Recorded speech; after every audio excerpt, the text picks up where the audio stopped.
Ladies and gentlemen. Ladies and gentlemen. Podcasting since 2005. You're listening to Gamertag Radio. With your host, podcaster Hall of Famer Danny Pena, the always opinionated Paris Lilly, and from outside of the norm, Peter Toledo. This is Gamertag Radio. Here we go.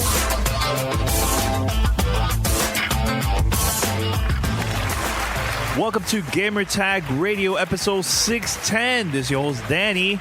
And also joining me this week, Pete. What's going on, Pete? You said that so depressingly, like it's Pete. Nah, I'm excited. Come on, Pete, I'm excited. What's up, man? It's been a very busy week for all of us. Yeah. Paris is not joining us this week. His old cantankerous, mad, angry, salt-ridden, high-sodium self is out celebrating his birthday. So congratulations, old man. Congrats on reaching the famous 4-3. 4-3. So everybody, when you reply to Paris, say happy birthday and just put 4-3. That's it. That would mean a lot to him. Yeah, man. Interesting week, man. Lots of things to talk about, but we're going to keep this episode kind of short. Maybe 30, maybe 40. Let's see what happens, but it's been a lot of things going on with us, man. So, but at least we're recording an episode for the listeners, all right? So head over to gamertagradio.com or play.it/gamertag and listen to our past episodes. And you can find us on Spotify, iTunes, TuneIn Radio, Stitcher, and all the podcast directories. Send us your feedback or questions. Give us a call at 786-273-7GTR. Email us at fanmail@gamertagradio.com or leave a message on speakpipe.com/gamertagradio. All right, Pete. So let's talk about this, man. The conversation that everybody's talking about, especially the journalists. Titanfall 2? About this. No, well, besides Titanfall 2, of course. We are going to talk about Titanfall in a few, but Bethesda, this new review policy that they just posted on their blog a couple of days ago. Mm-hmm. Now, what's going to happen, all the review sites, gaming media, and also YouTubers, and even podcasters, everybody's going to get the game, I believe, the day before the game comes out. So what are your thoughts? To me, I don't see any issue with it. You know, I know they started doing that with Doom, and everybody was kind of afraid, like, wow, is this game going to be kind of crappy by them doing that? Because usually companies have done that in the past because they're afraid of the consumers to cancel their pre-order based on the reviews and stuff. But the game came out, and a lot of people saying, yo, this is contender for Game of the Year. So what are your thoughts about this, Pete? All right, so I think for those that aren't aware, we should just maybe quickly read it off so that people understand what was said. So it's not, they're not just taking it for face value, even though we try to be as truthful and as unbiased as we can. So At Bethesda, we value media reviews. We read them, we watch them, we try to learn from them when they offer critique, and we understand their value to our players. Earlier this year, we released Doom. We sent review copies to arrive the day before launch, which led to speculation about the quality of the game. Since then, Doom has emerged as a critical and commercial hit and is now one of the highest-rated shooters of the past few years. With the upcoming launches of Skyrim Special Edition and Dishonored 2, we will continue our policy of sending media review copies one day before release. While we continue to work with media streamers and YouTubers to support their coverage, both before and after release, we want everyone, including those in the media, to experience our games at the same time. We also understand that some of you want to read reviews before you make your decision, and if that's the case, we encourage you to wait for your favorite reviewers to share their thoughts. So, me personally, taking off my Gamertag Radio hat, I'm okay with this. There's a handful of titles and handful of developers that I will buy games from day one, sight unseen. Putting on my Gamertag Radio hat, it's the exact same response. There you go. No, that's serious. And the only reason why is because I'm gonna typically buy the games of the titles that I purchase, but coming from a consumer's perspective, I'm typically going to take the reviews of the people that I listen to, whether they be a podcaster, a streamer, or someone I personally know that I have, common interest with, and we have the same opinion and viewpoints. Those are the people, other than like whatever I'll see on a trailer or gameplay vids and stuff like that. Those are what I use to make my decision. I don't typically say, okay, well, if they got it early, like a week or two, that's not going to sway my decision either way, right?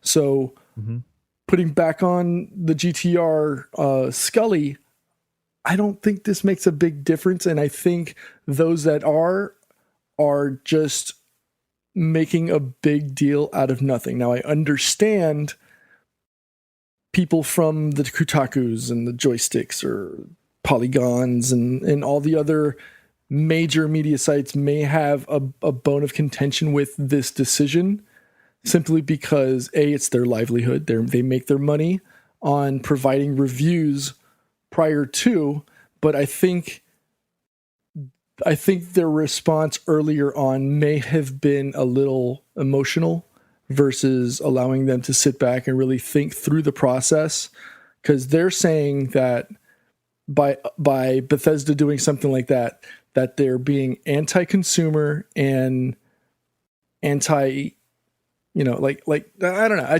I think they're making a big mountain out of a molehill, and I think consumers need to be wary. Consumers need to wait until they can get as much exposure to what they're going to purchase, other than a hype trailer or commercial, in the middle of UFC or something, to make their decision. I think consumers need to be much better informed when jumping in, because we've all been burned in the past by games that have either required a day one patch or have been buggy and broken since day one. Cough, no man's sky, cough.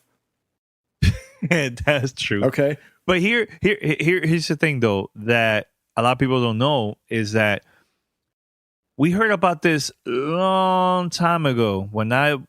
This is even before Gamertag Radio. Back in the days, journalists that were writing for magazines, the way how they used to cover games, they used to get to see the game maybe 2, 3, even 4 months before release, and that's how they will review the game based on that. And then bloggers came out, a lot of internet websites, and those same journalists that used to write for magazines used to complain about all these bloggers getting access to the games, early access, and they post the content right away instead of waiting for 2-3 months, like the magazines. So I'm seeing a change now in the industry I see this happening too with like the streamers and YouTubers. I think a lot of the gamers are going to that route instead of waiting for Kotaku, IGN, or Polygon to post the reviews. I think that the industry is changing, and it happens every few years. It happened with podcasts. It happened with blogging. Now with YouTube and streaming. So I know there's a lot of people that are part of the media industry. They're gonna hurt, because if they do release a review a couple of days later, the hits is not gonna be that much compared to a game that hasn't been released and they post a review. You know what I'm saying? Like, let's say Titanfall 2. A couple of days ago, they just posted a bunch of reviews of that, and so far it's been great, and it's helping to create a buzz, and people are going to those websites, reading the reviews, good or bad, and it create hits, So I can see both sides. I think also what I've been reading too is a lot of journalists have been complaining that I believe there's a YouTuber or a couple more that they already have copies of the game, and they've been posting videos of the game and then commentating the game too on YouTube. So they're like, wait a minute, I thought we all getting at the same time. Why this person is getting this game way earlier than everybody else? Well, they did say after the fact, and if I'm not mistaken, I believe it was the same day, that there are specific influencers that they will do these for, those that think that Bethesda feels will better serve their consumers. And at the end of the day, it's Bethesda's decision. Just because you happen to write or you happen to be employed by any specific media outlet doesn't give you any more credence or ability or power. This is Bethesda's decision. You have to abide by it. And if you don't like it, unfortunately, then maybe you don't get to review it earlier than everybody else, and you're stuck in the same boat as the rest of us. And when I say us, I don't mean you and me in Paris, but I mean, as a consumer base as a whole. So I think everybody needs to just take a step back, take a sip of your scotch or whatever you're drinking, and not take this so personal. And again, I understand we've got companies, that this is their bread and butter. This is what puts food on the table for them and their families. But I don't know. I sometimes, not every time a game will come out and it's going to require, like, let's say a day one patch, your review is going to be based on a quote unquote buggy or a potentially glitched thing because they don't have that day one patch. So their review is technically not 100%. It's pending, and they might be required to go back and push it back. There's been times where I've gotten media review copies that have died on launch day. Let's see, it was a perfect example, Saints Row 4. Like, I was able to use it. Yes, I remember that. But then come launch day, when I tried to do multiplayer or co-op with my friends, I couldn't because I had a media copy. Not a big deal. I enjoyed it so much. I went out and I paid for my own copy so I could play with my friend bought it for me because we had so much fun playing it, playing the previous versions, that he went out and bought me a copy of it. So it's just, I don't know. And maybe I take that stance that, I don't feel we are on the same level as the Polygons, the Rock Paper Shotguns, and those sites. But I don't think that a decision like this made by Bethesda should influence a potential future relationship that you may have with them. You know what I mean? So it's almost like a sense of entitlement, but they shouldn't be. Like, it's at the end of the day, and I think Mandy said this in a conversation the other day with regards to this.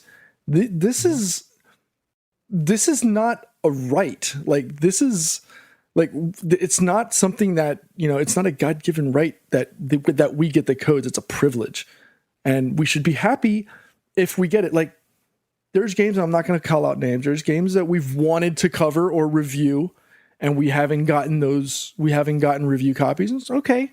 It is what it is. That's fine. And that's fine. Yeah, that's fine. We'll go out, we'll buy it, and we'll play it, and it won't affect our judgment or it won't create a bias when we do our review. The review is going to be the same, regardless of whether you sent me a free copy FedEx overnight, or if you sent it to me 2 weeks in advance, or I had to go out to the store and buy it myself. It's not going to make a difference. Our review is going to be based on our review. I just don't think that people should get up in arms as a whole. I totally agree. So, listeners, let us know what you think. This is a good thing, bad thing. Let us know. Call us or email us, and we definitely will play it on the show. All right, Pete, let's talk about this, man. Nintendo. They a couple days ago, they announced Nintendo Switch. Really? I didn't know. A lot of people are pumped. Anyway, a lot of people are really, really excited for this.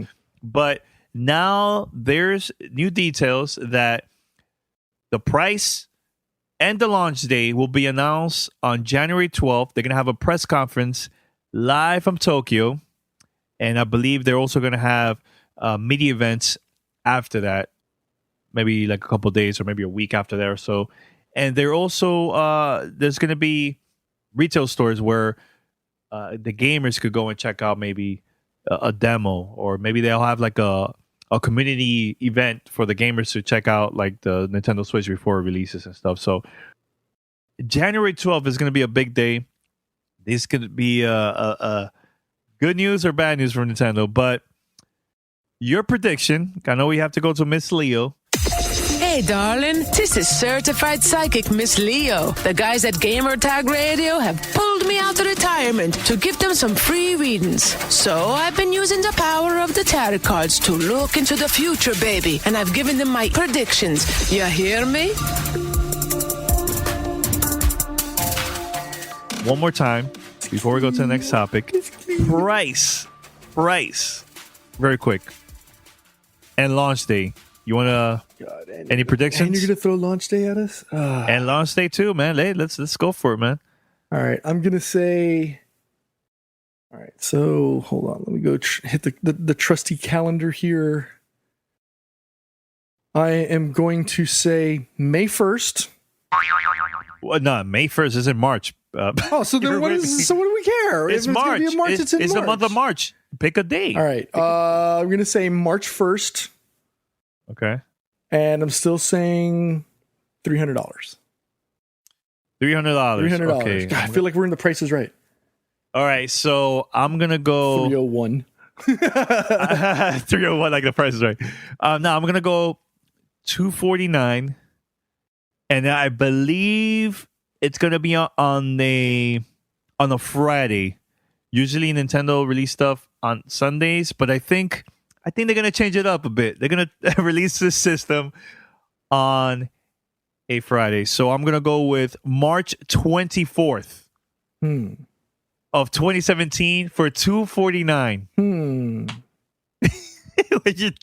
Is that a good one? Or what? I mean, that's... I kind of want to change it to the Ides of March 15th, just because I've always loved that line from Shakespeare, the Ides of March. But no, I'm sticking March 1st, I think. Looking at $300, $299 if you want to get specific, $299.99 if we're playing The Price is Right. I wish Paris was on the show. I know. Paris, come on, let us know. Post it on Twitter, Paris. So I would love for the video, because I know everybody was like all excited that we got this big 3-minute video and everything, and then we got what was the trailer that we got that was like 30 seconds that everybody got all up in arms about because we didn't get enough information. Oh, Red Dead Redemption. 60 seconds. I want Nintendo. I know it's not going to happen. They're going to make a big production out of this, but I would love for them to just do like a 6-second trailer, like a Vine, like good night, peace out. Because I know I think it was announced today that Vine is being shuttered by Twitter. But I would love like rest in peace, Vine. Yeah, I would love like a 6-second like date, price, done. Yeah. They should do that. That would be great. Just like a 6-second, like a Snapchat whatever journey or whatever that thing. Well, by that time, Vine is going to be done and gone. Yeah, I know. So I'm just saying you could use Vibe. I think Vibe is the technical replacement for it from what I've been reading. But no, I would. I don't think they need to do anything else. I think they could live on that presentation from the other day and just say, just like a 6 to 5, 6 maybe 10-second video, just Nintendo, $299, March 1st, and then the right side Joy-Con just clicking closed, and then it's done. Remember that. March 24th, $249. Remember that. We'll see. It kind of makes sense because you got the 24 and the 24, the 249 and 24. I have my reasons why I picked 24. I have my reasons. Yeah. I think that putting it a little bit later in the month will be easy for them to have more units available. Well, Foxconn's there's already been information leaked out to the public. Foxconn's already in heavy production of this thing. So okay. All right. So you think it's going to be early March? Yeah, okay. March 1st. Wow. On a Wednesday. Wednesday. Take advantage of that first check. Yeah. All right. So Pete, let's talk about Titanfall 2. Shout out to Respawn, EA Games for sending us the game. This is not a review. No. Because I feel that we should play a little bit more. Yes. And would love to do some multiplayer too. It's because I haven't had a chance to. Yeah, the multiplayer too. That's another thing too. But Monday's episode, we're going to have a review of the game. But Let's talk about our impressions because I've been playing this now for a couple of days, and dude, the campaign is legit, man. It's legit. I'll tell you this, and we will talk about more on our official review, but the game starts a little bit slow, but let me tell you, once you get that Titan and you see the interaction between the character that you're playing with and the Titan, game changer. Wow. It reminds me a lot of like Portal in certain situations in the game. But I'm loving it. I'm loving the campaign, man. I was never expecting this game to be this campaign to be this good. Because, we played the first one, and it was interesting, but it was lacking, man. It was lacking big time, campaign-wise. Agreed. So this, I think, is a game changer. And, this is the creators of the original Call of Duty. And they did a great job with that game, but this one is, wow, it's freaking good, man. Super good. Yeah, the first one was fun, and it introduced the power of the Titan, and it reminded you of how critical the pilots are. But in this one, and everybody admits it. I think they would, the people at Respawn would admit it, that single player from that first one was an add-on, almost like a last-minute tack-on to the game. This one, you can tell that time and effort were well spent towards the development of this single-player campaign. And like you said, I love the dialogue between the main character and your Titan. I mean, it really shows and proves how you're building that camaraderie between each other. You're learning about each other, and it gives you it gives you. I don't want to give too much away out of it. I mean, apparently a lot of other people are liking it. I mean, so far Giant Bomb's given it a 5 out of 5. GameSpot's near perfect. I don't know if they actually give actual scores. No, they it was like a 9, superb. A 9, right? And then Polygon, was really, really strong on their review. Actually, they gave it a 7, so okay, maybe not. Okay, so there's always that one outlier. I mean, right off the top of the bat, I'd put it in that 4 to 5 range. I think Games Radar gave it a 4.5 out of 5. I haven't had a chance to play the multiplayer, which is where a lot of the fun happens. Yeah, well, I'm gonna play it tonight because it comes out tonight, midnight.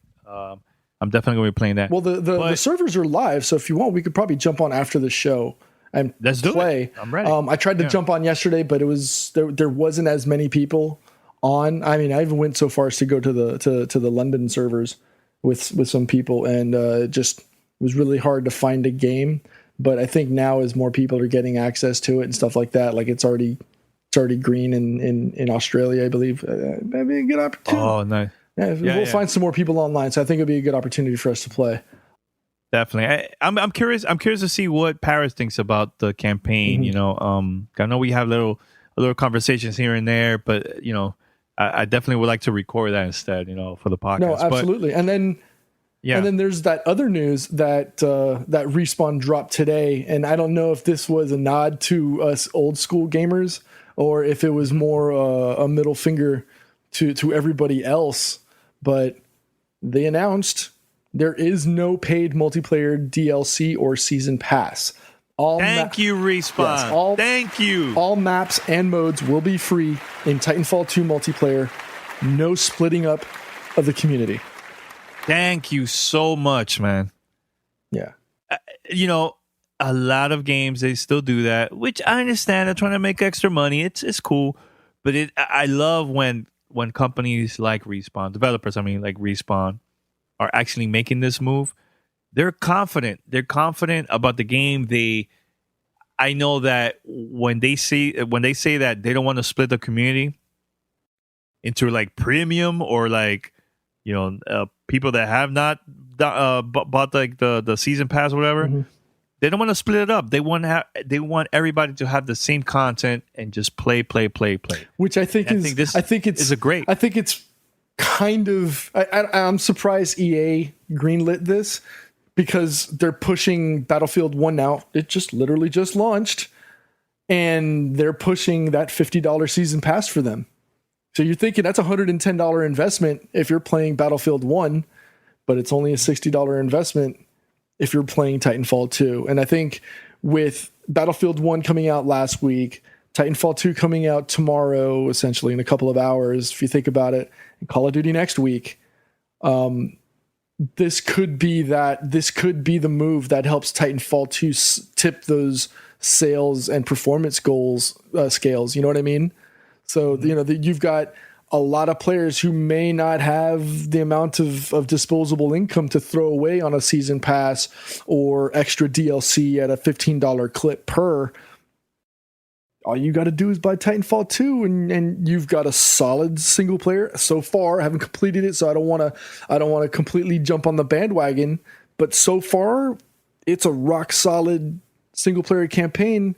And if it's as good as what I experienced during the technical tests that we played earlier in the year, we've said it before, this could be that game for 2016 that takes us away from that D game. That's true. I do want to say this, 'cause I want to mention a lot about the story, but I care about the Titan a lot more. The time I'm in the campaign, it's pretty dope. Welcome to Play It, a new podcast network featuring radio and TV personalities talking business, sports, tech, entertainment, and more. Play it at play.it. All right, so Pete, we let's go and read some emails, man. Oh, you want to read some fan mail? Fan mail at gamertagradio.com. Yes, you do. All right. So we have a lot of emails. Some I want to save when Parrot gets here. Okay. All right. So the first email, this is from Trevor. He was like, "Hey guys, new listener here. I just wanted to first and foremost say thank you for your content. I've always been a big gamer all my life, and your podcast helped me escape from average workday and focus on one of my true loves in this world, gaming. I stumbled upon your show through Spotify, and I couldn't be any happier that I did. Once again, thank you for all that you do and all the great content. Nothing but love for Portland." Trevor, thank you for the email, and hopefully you could listen to the show a lot more in the future. And that's cool. They found us on Spotify, man. So getting a lot of listens from Spotify. So that's awesome. All right, Pete, you have an email there? All right, so this next one is from, and I think I've pronounced his name correct before, but I don't know if I was sober when I did it, so we're just going to go with the nickname Odie from Chicago. What's up, Gamertag crew? I just had some thoughts on the 3DS. Nintendo said that they'll continue to support the 3DS, but I think they're hedging their bets when it comes to the Switch. Back when the Game Boy Advance was king and the DS was announced, Nintendo called the DS a third pillar to coexist with the GameCube and GBA.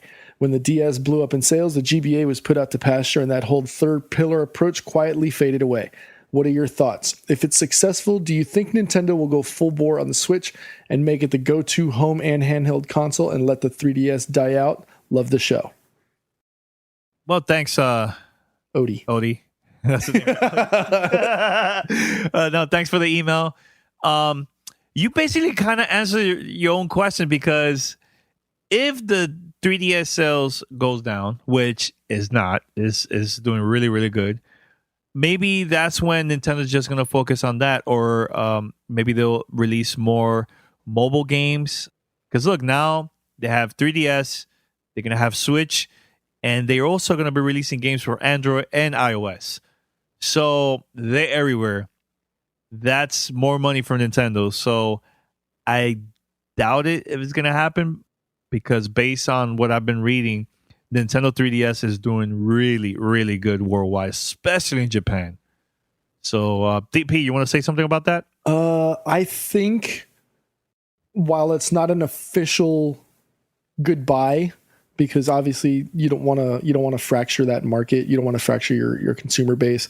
I think I brought this up when we first heard about the announcement, and we talked about it on the show, that I think that while it's not an immediate death knell for the DS, I do think that in the next couple of years, as the Switch goes from infancy and goes into full maturity as either a console or a handheld, I think it could possibly replace it, and then just have Nintendo just provide one product, the Switch, that'll satisfy the consumer that wants a console as well as the consumer that wants a handheld. You get both. You get 2 in 1. So it's not an immediate thing, but I do see it happening in 2 or 3 years. You've got a lot of investment right now in the 3DS, and you've got a lot of product in the hands of consumers and on shelves. I don't think they're just going to go ahead and close that chapter out of their life. I think they'll leave it open for a couple of years, let it run its course, and then fade away. All right, we have another email. This is from Adam. Hey guys, my name is Adam. Gamertag Dry Ink. All right. I'm from Lexington, Kentucky. I recently started listening to the podcast, and I really enjoy the content that you guys provide. The Nintendo Switch was recently revealed, and I have to admit, I wasn't impressed. Do you think Nintendo continue to get a pass on gimmick with the whole hardware and their exclusives, console exclusives?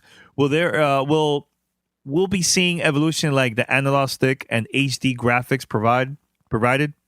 Right now, it seems like there's more Metacore graphics and exclusive titles on the way. Thanks. It's Nintendo, man. Here's the thing. When I play games, I really don't care about the whole graphics thing. Maybe P in Paris, maybe they're like that, not as much. But I really just care about just the gaming experience. I just want to have fun. I don't care if it's like 4K graphics or not, or 720. I really don't care. So I know that Nintendo make a lot of great games, and it's just fun online, especially local multiplayer games too. Which, like when the Mario Kart came out for the Wii U, I had a blast playing that with my family and us playing online against other people around the world. I mean, it's not no Xbox Live or PSN, but it was cool enough for us to have a blast, you know. And I think that's what we should be worried about more, you know, anything than worry about this whole like graphics and all that stuff, you know. I play games that looks amazing, but is boring as hell. So that's just my opinion. Now, about the whole analog stick, I mean, isn't it with the whole tablet thing, Pete? Mm-hmm. Don't you think that's a game changer? I mean, it's not the usual Xbox controller that we get to see from other companies, you know. When you say tablet, do you mean the tablet from Wii U? The Switch. Oh, because it's not a tablet, though, if you think about it. It's the controller. Yeah, I mean, it's not a tablet, but I'm talking about like the controllers from the. I mean, I don't know what you call that. I'm trying to the little handheld pieces or the whole thing as a whole. As the just the pieces, the combination of the pieces, and how you put in the gaming console. Because the little ones are called Joy-Cons. Joy-Cons. There you go. So and you could split that and play with one controller. You could split into two for two people. I mean, it looks really uncomfortable, but it's still a little game changer, I think, you know, for something a little quick. It's not for like 10 hours of gameplay just at the same time. No, and like I said, like we said on the show, I really don't think that we're looking at anything more than 3 hours of powered on time on that. Yeah. Which, you really think about it, is not a good thing. You know what I mean? Especially if you're going to be traveling. Well, that's the rumor. It's not official yet. It's a rumor. And I think too, remember, there's time for Nintendo to make changes from now to launch. Maybe they'll get a better battery. Now's not a good time to make that determination, though. Your Foxconn has already been shown. Foxconn is, I think, I don't know if it's a leak, if that could be considered a leak, but Foxconn's is already producing parts. You don't do that now. All of that development and all that research should have been done months ago. Because right now you're going into production. You don't go into production with changes. No, Pete. I was gonna finish my thought. No, you just interrupted. Yes. No, but here's the thing. There's companies that already have prototypes of of the Nintendo Switch. Usually, those are not the final versions that's going to be coming out for the retail. For retail, there was probably time throughout the whole year that Nintendo probably made changes based on feedback. They made changes. We don't know yet. We don't know. So the rumor is that the things that the prototypes that these developers have, those are like maybe 2.5, maybe 3 hours max. But we'll see in the final version once it releases in March. 249, March 24th. Anyways, all right. So before we wrap it up, I read this article. This is cool, P, and this is something that I thought about you too. So there's two guys in Havana, Cuba, that just launched a crowdfunding campaign for the first Cuban indie video game. It's called The Savior Game. Go to thesaviorgame.com. I'm going to play the audio very quick. This is I'm taking this from their video that was posted on Indiegogo. Check it out real quick. My name is Josue Baglieri, and together with my partner at Empty Head Games, Johan Hernandez, we are creating Cuba's first indie game, Savior. I am a Cuban visual artist, and since I was a kid, it's always been my dream to create a video game. Now, Cuba is changing, and we feel it is the perfect time to make our game a reality. Savior is a 2D platform that features hand-drawn animation and novel gameplay mechanics. You begin the game as a little god who awakes from a strange dream to find that his whole world is crumbling and may be nothing more than a collapsing video game. You set out to save your world, traveling through numerous levels and encountering strange creatures and unexpected situations along the way. As a visual and multimedia artist, over the past several years, I developed numerous projects and videos inspired by video games. And at Havana's last Art Biennale, I debuted with my first playable non-game. Developing a game in Cuba is certainly a big challenge. We often have to use limited resource and out-of-date hardware, and it can be difficult to reach out to the global gaming community. Even something as simple as accessing the internet requires a trip to a Wi-Fi hotspot, which are only available in a handful of parks scattered around the city. Of course, creating the game here in Havana also provides us with endless inspiration.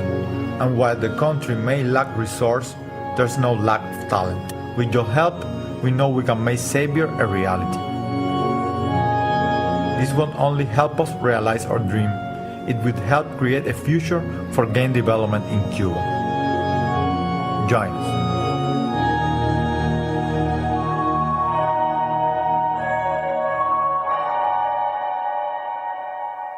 So I'm trying to contact them to see if we could have them on the show. And right now they're trying to raise at least $10,000 for them to finish this game. So that's pretty cool, right, Pete? An independent video game company all the way from Cuba. And the thing that they even talked about on that video is that the only way for them to get Wi-Fi, they have to take their laptop. Mm-hmm. They have to go to like the nearest park, because in the parks in Havana, that's where they have Wi-Fi. And that's the only way for them to get access for the internet. That is insane. That's crazy. Yep.